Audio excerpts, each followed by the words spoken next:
مضامین قرآن Islamic scholar مفتی محمد یوسف تیبی فاضل جامعہ اسلامیہ مدینہ منورہ۔ بسم اللہ الرحمن الرحیم، الحمدللہ وکفا والصلاة والسلام علی رسول اللہ وعلی آلہ وصحبہ ومن والاه، اشہد ان لا الہ الا اللہ واشہد ان محمدا عبدہ ورسولہ صلی اللہ علیہ وسلم۔ آج ہم شروع کر رہے ہیں 24واں پارہ اللہ کے فضل سے۔ تو سورہ زمر کا آخری حصہ اس میں ہے اور پھر باقی صورتیں ہیں۔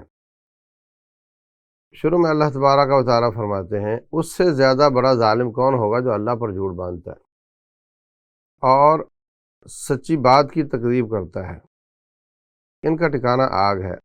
اور اس کے مقابلے میں جو سچ لے کر آیا اور اس کی تصدیق کی، وہی لوگ متقی ہیں، ان کی آگے نعمتوں کا ذکر ہے۔ اس سے بڑا ظالم کون ہو سکتا ہے جو اللہ پر جھوٹ باندھتا ہے؟ اس وقت جو سوشل میڈیا بے لگام چل رہا ہے، اس میں بہت رطب و یابس جو چاہتا ہے بولنا شروع کر دیتے ہیں، اور کئی سمجھدار نیکی کی نیت والے وہ ایسی چیزیں فارورڈ کر رہے ہوتے ہیں اللہ کے نام اور اس کے رسول صلی اللہ علیہ وسلم کے نام، جو کہ انہوں نے نہیں فرمائی ہوتی۔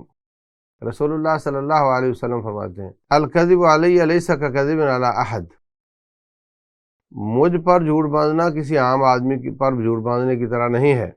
جس نے مجھ پر جھوٹ باندھا اپنا ٹھکانہ جہنم بنا لے، العیاذ باللہ۔ تو یہ بڑی خطرناک بات ہے، اور اللہ پر جھوٹ باندھنا اس سے بھی زیادہ خطرناک بات ہے۔ تو جب تک یقین نہ ہو جائے کہ یہ بات سچی ہے، اس کو فارورڈ نہیں کریں قطعی طور پر۔ وہ جی مفہوم حدیث یوں ہے جی کر کے ایسے چلا دینا جس کی بالکل بیس کا نہیں معلوم، وہ درست نہیں۔ اس کے بعد ان لوگوں کی سزا بیان ہوئی ہے، اور اس کے بعد اللہ تعالیٰ نے شرک کا رد کیا ہے۔ اے نبی علیہ السلام، آپ ان کو فرما دیجیے، آپ افرأیتم ما تدعون من دون اللہ، اے مکے والو جو تم اللہ کے علاوہ پکارتے ہو لوگوں کو، اگر وہ مجھے تکلیف دینا چاہیں تو کیا میری تکلیف، اگر اللہ تعالیٰ میرے لیے تکلیف لکھی ہو تو کیا یہ بت میری تکلیف رفع کر سکتے ہیں؟ اور اگر اللہ تعالیٰ مجھے کو رحمت دینا چاہے تو کیا یہ اللہ تعالیٰ کی رحمت میں رکاوٹ بن سکتے ہیں؟ قل حسبی اللہ، ان سے کہو مجھے اللہ ہی کافی ہے، اس پر میں توکل کرتا ہوں۔ اللہ تبارک و تعالیٰ کے دوبارہ اٹھانے کی دلیل ایک اور اللہ نے بیان کی، وہ یہ ہے کہ نیند یہ بھی ایک موت ہے۔ تو جب انسان نیند سے دوبارہ اٹھ جاتا ہے تو مرنے کے بعد بھی اٹھ جائے گا۔ فرمایا اللہ یتوفی الانفس حین موتہا واللتی لم تمت فی منامہا، تو نیند کو موت کہا۔ بخاری شریف میں حضرت علی رضی اللہ تعالیٰ عنہ نبی صلی اللہ علیہ وسلم ان کے گھر گئے، کہا کہ آپ تہجد کیوں نہیں پڑھ رہے؟ تو کہنے لگے جی ہماری روحیں جب ہم سو جاتے ہیں تو اللہ کے ہاتھ میں ہوتی ہیں، اگر اللہ چھوڑ دے تو پڑھ لیتے ہیں، اگر نہ چھوڑے تو کبھی رہ جاتی ہیں۔ تو مقصد یہ کہ اس میں بھی ہے کہ اللہ کے پاس ہوتی ہیں روحیں، اور جب آپ دعا پڑھتے ہیں سونے کی، وہ کیا ہے؟ اموت و احیا، میں مر رہا ہوں، بسمک اللہم وضعت جنبی وبک ارفع، اللہم بسمک اموت و احیا۔ تو یہ سب دلیلیں ہیں کہ نیند میں روح نکل جاتی ہے، البتہ اس کا تعلق قائم رہتا ہے جسم کے ساتھ، جبکہ موت میں تعلق بھی بظاہر قائم نہیں ہوتا۔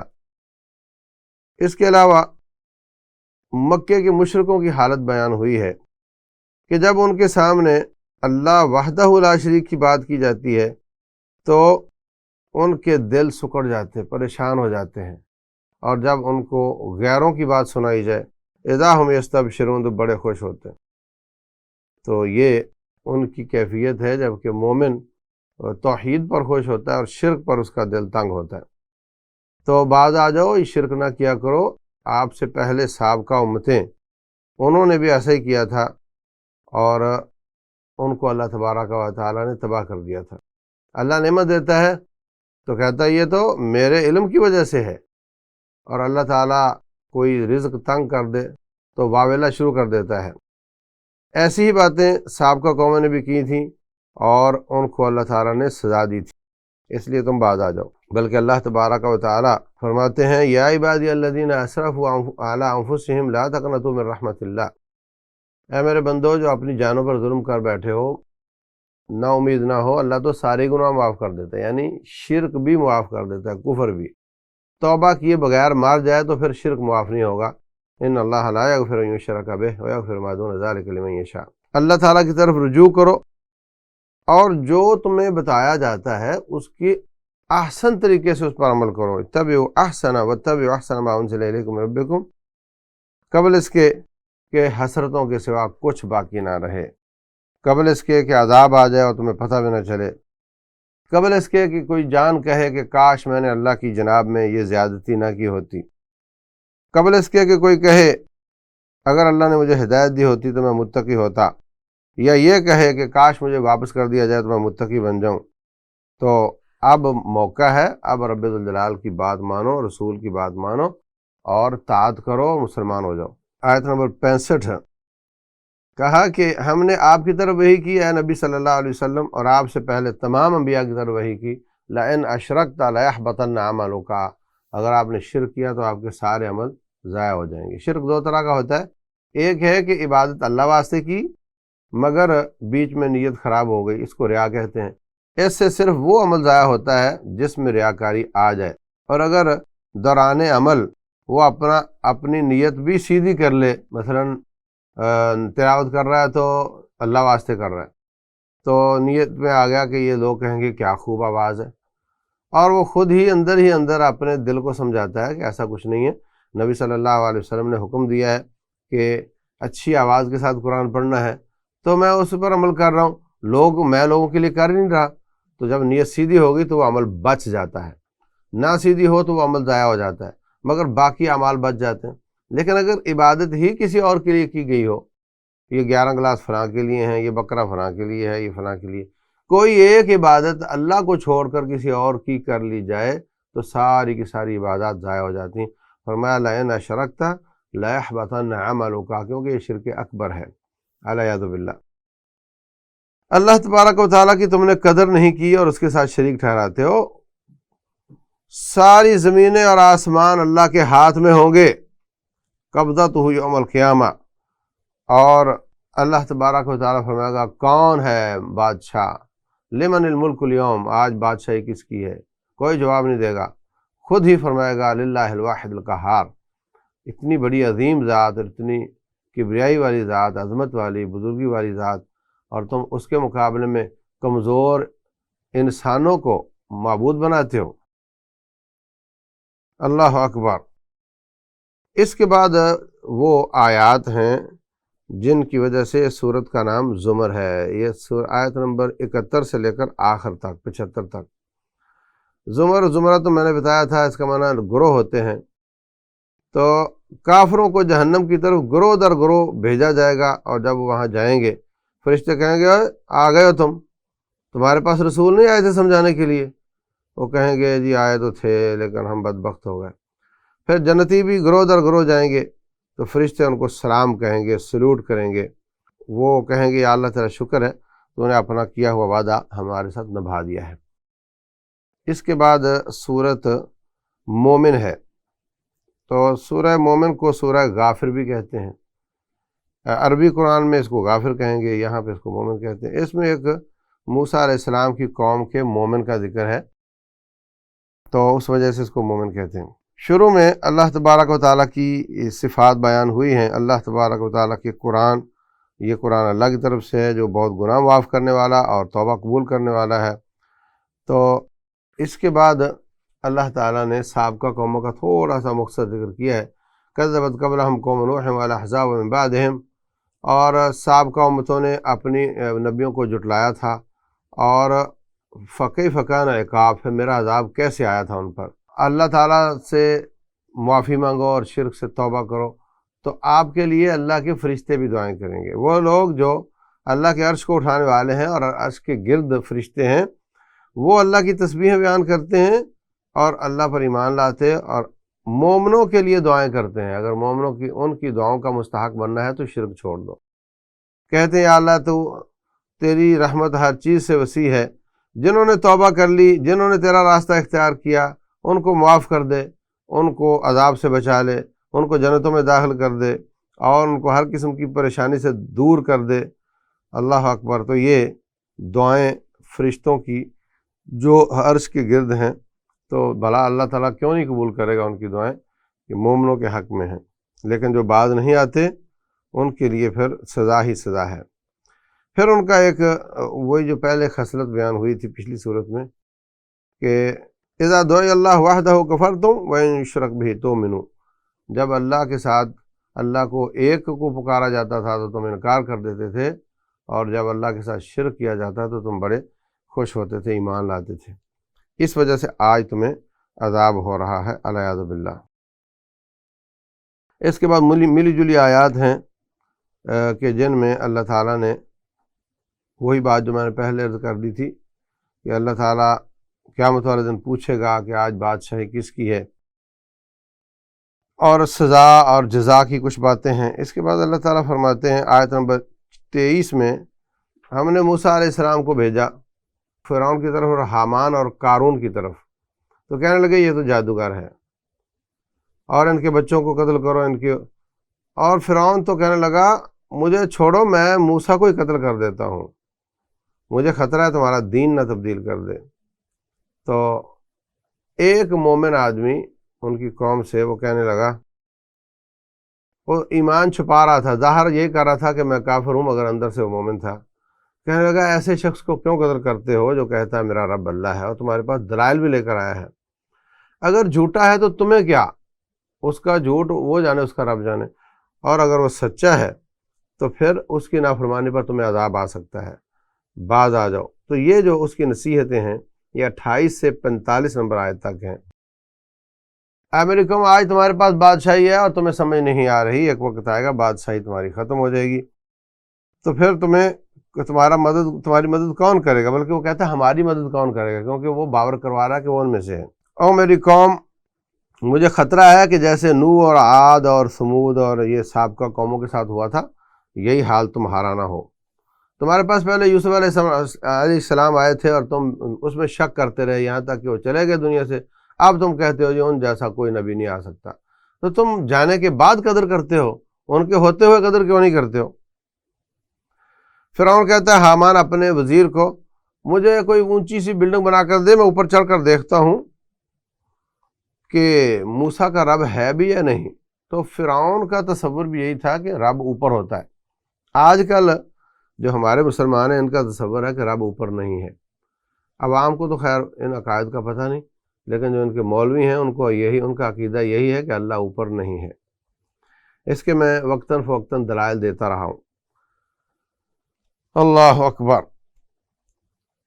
وہ مومن بندہ کہنے لگا لوگوں میرے پیچھے چلو، میں تمہیں سیدھا راستہ دکھاتا ہوں، یہ دنیا کی زندگی 4 دن کی ہے، اور جو نیکی کرے گا پا لے گا، جو برائی کرے گا وہ بھی پا لے گا۔ تو ما لی ادعوکم الی النجات وتدعوننی الی النار، میں تمہیں نجات کی طرف بلاتا ہوں تو مجھے آگ کی طرف بلاتے ہو، کتنی بری بات ہے۔ فستذکرون ما اقول لکم، ایک وقت آئے گا تمہیں میری نصیحتیں یاد آئیں گی۔ بار بار وہ مختلف انداز سے ان کو سمجھاتا ہے لیکن وہ باز نہیں آتے۔ پھر ایسا ہی ہوا کہ وہ اللہ تعالیٰ نے قوم فرعون کو تباہ کر دیا۔ اللہ فرماتے ہیں آج بھی ان پر صبح و شام آگ پیش کی جاتی ہے، اور جب قیامت قائم ہوگی تو ان کو شدید عذاب میں ڈال دیا جائے گا۔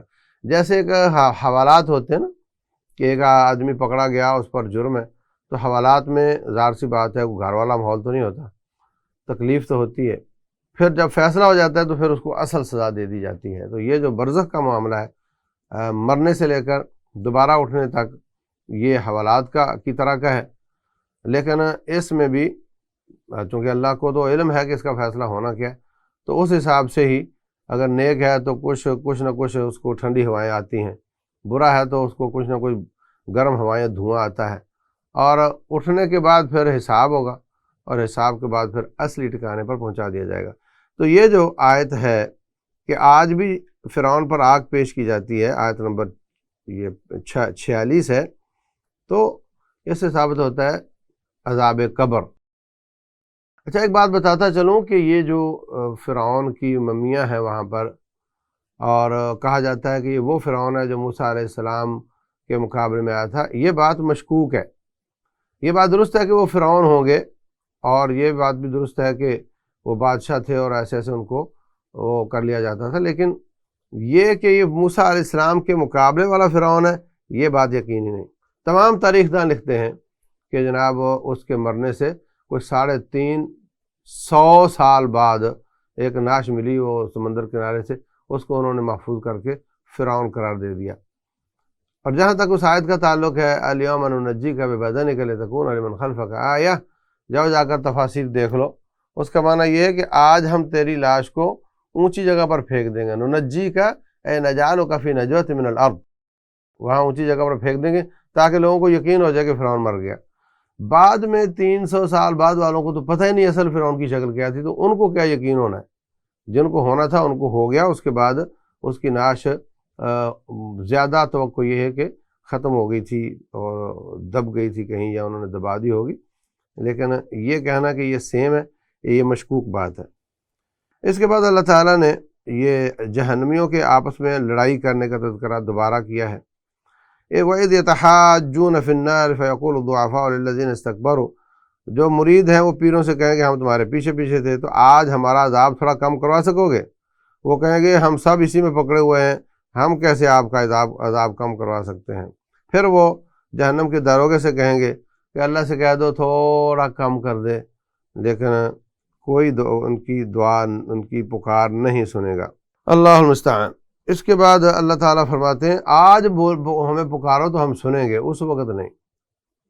اللہ فرماتے ہیں وقال ربکم ادعونی استجب لکم، تمہارا رب کہتے ہیں کہ مجھے پکارو میں تمہاری دعا کو سنتا ہوں۔ وہ لوگ جو مجھے پکارنے سے تکبر کرتے ہیں وہ جہنم میں جائیں گے ذلیل ہو کر، العیاذ باللہ۔ تو یہاں پر یہ کہا کہ مجھے پکارو، اور پھر کہا جو میری عبادت سے تکبر کرتے ہیں، ثابت کیا کہ مجھے پکارنا عبادت ہے، اور ترمذی شریف کی حدیث بھی ہے الدعاء هو العبادہ، دعا ہی عبادت ہے۔ اس کے بعد انسان کی تخلیق کے بارے میں اللہ تعالیٰ نے مفصل بیان کیا ہے، آیت نمبر 64 سے 67 تک، کہ اللہ وہ ہے جو تمہاری شکلیں بناتا ہے، تمہیں رزق دیتا ہے، اور اللہ وہ ہے جس نے مٹی سے پھر پانی سے تمہیں پیدا کیا، پھر بوٹی بنایا، پھر بچہ بنایا، اور پھر تم جوان ہو گئے، پھر تم بوڑھے ہو گئے، اور کچھ وقت سے پہلے چلے گئے، یعنی بوڑھے ہونے سے پہلے چلے گئے۔ تو یہ سارے پروسیس جو جانتا ہے، اس کا مطلب وہی پیدا کرتا ہے، اور وہ دوبارہ بھی ان کو اٹھا سکتا ہے۔ اگر باز نہ آئے الذین کذبوا بالکتاب وبما ارسلنا بہ رسولنا، جو انبیاء کی تکذیب کرتے رہے ہیں ان کو ہم گرم پانی میں ڈالیں گے، ان کے گلے میں توق ڈالیں گے، پاؤں میں زنجیریں ڈالیں گے، اور پھر آگ میں گھسیٹیں گے، الیاذ باللہ، اور پھر گرم پانی میں گھسیٹیں گے، پھر ان کو آگ میں ڈال دیا جائے گا، الیاذ باللہ۔ ہمارے بچپن میں جب پائے صاف کیے جاتے تھے تو ان کو پہلے گرم پانی میں ڈالا جاتا تھا، پھر اس کی بال اترتے تو پھر ان کو پہلے آگ پر بھونا جاتا تھا، پھر گرم پانی میں ڈالا جاتا تھا، الیاذ باللہ۔ یہ کیفیت بیان کی ہے اللہ تعالیٰ نے، فرمایا کہ اذ الاغلال فی اعناقہم والسلاسل یسحبون، الیاذ باللہ۔ اور بھی کئی مقامات پر گرم پانی اور آگ کا اللہ تعالیٰ نے بیان کیا ہے جہنم میں ہوگی۔ اس کے بعد رب ذوالجلال والاکرام اپنی نعمتوں کا دوبارہ تذکرہ کر رہے ہیں کہ ہم نے ان پر یہ احسانات کیے، اور رسول بھیجے، اور جانور پیدا کیے تاکہ تم سواری کرو، کھاؤ، اور فوائد حاصل کرو، اور اپنی حاجتیں پوری کرو۔ اس کے باوجود تم اس کا کھا کر، اس کی نعمتیں استعمال کر کے تم غیر اللہ کی عبادت کرتے ہو، الیاذ باللہ۔ اس کے بعد سورہ حامیم سجدہ ہے، یہ بھی مکی صورت ہے۔ اس میں چونکہ شروع میں حامیم ہے اور اس میں سجدہ بھی آگے آئے گا، اس لیے اس کا نام یہ ہے۔ شروع میں اللہ تبارک و تعالیٰ نے قرآن حکیم کے نزول اور اس کا انکار کرنے والوں کی مذمت بیان فرمائی ہے، اور نبی صلی اللہ علیہ وسلم کی تسلی بھی کہ یہ جو مانتے نہیں ان کے کانوں میں اصل میں بوجھ ہے، اور ان کے آگے پیچھے حجاب ہے، اور یہ آپ کی بات پوری طرح فالو نہیں کر پاتے، اور یہ جو بوجھ اور حجاب ہے یہ ہم نے ان کو سزا کے طور پہ ڈالا ہوا ہے۔ پھر اللہ تعالیٰ نے زمین و آسمان کی تخلیق کا تذکرہ 9 سے 12 نمبر آیت تک کیا ہے۔ اس ذات کا انکار کرتے ہو جس نے زمین کو 2 دنوں میں بنایا، اور تم اس کے شریک ٹھہراتے ہو، اور اس زمین میں پہاڑ ٹھوک کر اس کو بیلنس کر دیا تاکہ یہ ہلے نہیں، اور اس میں اللہ تعالیٰ نے برکتیں نازل کر دیں اور اپنی کھانے دانے کا انتظام کر دیا۔ یہ سیارچیں تو اور بھی بہت ہیں، مگر رہنے کی سہولت اور کھانے دانے کی، آکسیجن کی، صرف اسی پر ہے۔ پھر اللہ تعالیٰ بلند ہوئے آسمان کی طرف، اور وہ دھواں تھا، اور کہا اس کو اور زمین کو کہا بن جاؤ، اطاعت کرتے ہوئے یا ناپسند کرتے ہوئے۔ تو دونوں نے کہا، آسمان اور زمین نے، کہ ہم آپ کی بات مانتے ہوئے دل کی خوشی سے بن رہے ہیں۔ تو اللہ تعالیٰ نے 7 زمینیں اور 7 آسمان بنا کر اس میں اپنا حکم نافذ کر دیا، اور ہم نے آسمان دنیا کو ستاروں کے ساتھ مزین کر خوبصورت کر دیا۔ اے نبی علیہ السلام ان سے کہو، اگر یہ اس رب کا انکار کریں گے، بعد نہیں آئیں گے، تو پھر جیسے عاد اور ثمود کا اللہ تعالیٰ نے بیان کیا ہے ان کو سزائیں ہوئی تھیں، ایسے ہی تمہارا علاج بھی ہوگا۔ یہ کہتے ہیں کہ اگر آنا تھا تو نبی نوری کیوں نہیں آ گیا؟ تو ان سے کہو کہ اللہ تبارک و تعالیٰ چاہتا تو فرشتے نازل کر دیتا، لیکن سابقہ قوموں پر فرشتے نازل ہوئے بھی اور انہوں نے اس کے باوجود انکار کر دیا تھا۔ عاد قوم کہنے لگی، ہم سے زیادہ طاقتور کون ہے؟ ان سے کہو، ان کو پتہ نہیں کہ جس نے ان کو پیدا کیا ہے اس کی طاقت ان سے بھی زیادہ ہے۔ پھر ہم نے ان پر ہوا نازل کی 7 راتیں اور 8 دن، اور ان کو تباہ برباد کر کے رکھ دیا، ایسے پڑے ہوئے تھے جیسے کھجور کے تنے پڑے ہوئے ہیں، لمبے لمبے قد تھے ان کے۔ اور جو سمود والے تھے ان کو بھی اللہ تعالیٰ نے چیخ کا عذاب نازل کیا، تباہ برباد کر دیا، اور آخرت میں بھی ان کے لیے بہت بڑا عذاب ہوگا۔ اور یہ اپنے آپ سے کہیں گے، جہنمی اپنے آپ سے کہیں گے، جب ان کے منہ پر مہر لگ جائے گی، ان کے جسم بولیں گے، کان، ہاتھ، چمڑا، جسم سارا بولے گا، کہیں گے اور ہمارے جسم تو ہمارے خلاف گواہی کیوں دے رہا ہے؟ قالوا انطقنا اللہ الذی انطق کل شیء، جیسے نے زبان کی بوٹی کو بولنے کی اجازت دی تھی، آج وہ ہمیں بلوا رہا ہے، اس لیے ہم بول رہے ہیں۔ اللہ المستعان۔ اس کے بعد کچھ مکے کے مشرکوں کا ایک اور برا کام بیان ہوا کہ جب قرآن جو کہ ہدایت ہے، جس سے ان کو فائدہ ہونا تھا، وہ پڑھا جاتا ہے تو کہتے ہیں لا تسمعوا لهذا القرآن والغوا فیہ، مت سنو قرآن کو، اس میں شور کیا کرو۔ تو یہ کتنی بدبختی کی بات ہے، ان کو ہم دردناک سزا دیں گے۔ اس کے بعد تھوڑا پھر تذکرہ ہے کہ پیروں اور مریدوں کا جہنم میں جھگڑا ہوگا۔ یہ آیت نمبر 29 ہے۔ ربنا ارنا الذین اضلانا من الجن والانس، یا اللہ جنہوں نے ہمیں گمراہ کیا جنوں انسانوں میں سے، ہمیں ذرا دکھائیں، ہم ان کو پاؤں کے نیچے روندیں گے۔ اس کے بعد اللہ تعالیٰ فرماتے ہیں وہ لوگ جنہوں نے کہا ہمارا رب اللہ ہے، پھر اس پہ ڈٹ گئے، ہم ان کے لیے فرشتے نازل کریں گے۔ مرنے کے بعد انتہائی پریشانی ہوتی ہے انسان کو، مرتے وقت بیوی بچے چھوٹ رہے ہوتے ہیں، آگے اکیلا جا رہا ہوتا ہے، تنگ قبر ہے اور مرحلہ بڑا سخت ہے، کیا بنے گا؟ اتنی شدید ٹینشن زندگی میں کبھی نہیں آتی جتنی اس وقت آتی۔ تو جو لوگ زندگی میں توحید پر، ایمان پر، عقیدے پر، منہج پر ڈٹ جانے والے ہیں، ان پر اللہ تعالیٰ فرشتے نازل کرتا ہے۔ ادھر اس کو پریشانی آ رہی ہے، روح نکل رہی ہے، ادھر آ کر کہتے ہیں ابشروا بالجنہ، جنت کی تمہیں بشارت ہو۔ وہ کہتے تم کون ہو؟ کہتے ہم تمہارے دوست ہیں، نحن اولیاؤکم فی الحیات الدنیا و فی الآخرہ، دنیا میں بھی تمہارے دوست تھے، آخرت میں بھی رہیں گے، لیکن دنیا میں دوستی کا اظہار کی اجازت نہیں تھی، اب ہم تمہارے ساتھ ساتھ رہیں گے، فکر نہیں کرو۔ وَلَكُمْ فِيهَا مَا تَشْتَهِي أَنفُسُكُمْ وَلَكُمْ فِيهَا مَا تَدَّعُونَ۔ تو رمضان میں عبادت کرنے والے بھائی بہنوں، ڈٹ جاؤ ان عبادات پر۔ ٹھیک ہے ساری ساری رات کے قیام سارا سال نہیں ہوں گے، تو کم از کم تھوڑا اپنی تہجد کو چھوٹا کر کے پڑھنا شروع کر دو۔ روزے رکھتے ہو تو مہینے میں 3 روزے شروع کر دو۔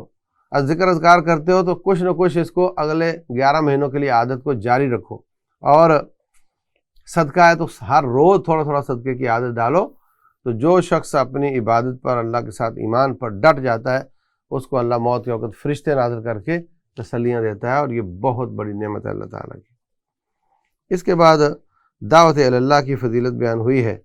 نیکی اور برائی برابر نہیں ہوتی، اے دائی تو احسن طریقے سے دفاع کر اور مایوس نہ ہو، اچانک تیرا دشمن تیرا دوست بن جائے گا۔ اس کے بعد کچھ آیات پھر دوبارہ زندگی کے بعد، مرنے کے بعد دوبارہ اٹھنے کی ہیں، اور وہ یہی کہ اللہ تعالیٰ آپ دیکھتے نہیں ومن آیاتہ انک تری الارض خاشعہ، زمین مردہ ہو جاتی ہے، پھر اللہ پانی ڈال کر دوبارہ زندہ کرتا ہے۔ ان الذی احیاها، جو رب زمین زندہ کرتا ہے، لمحیی الموتى، وہی مردوں کو زندہ کرے گا۔ یہ آیت نمبر 39 ہے۔ اور جو ہماری آیات میں الحاد کرتے ہیں وہ ہم سے چھپے ہوئے نہیں ہیں، ہم ان کی بہت نگرانی کر رہے ہیں، ان کو بہت سخت سزا دی جائے گی۔ کر لو جو تم سے اب ہوتا ہے، آنا تو ہمارے پاس ہے نا۔ اور پھر اللہ تعالیٰ آخر میں نبی صلی اللہ علیہ وسلم کی تسلی دیتے ہیں۔ اللہ اکبر، ما یقال لک الا ما قد قیل للرسل من قبلک، اے نبی جو آپ کو باتیں ہو رہی ہیں نا، یہ پہلے نبیوں کو بھی ہوتی رہی ہیں، آپ فکر نہیں کرو، یہ اللہ کا کام ہے، وہ ان کو خوبی دیکھ لے گا۔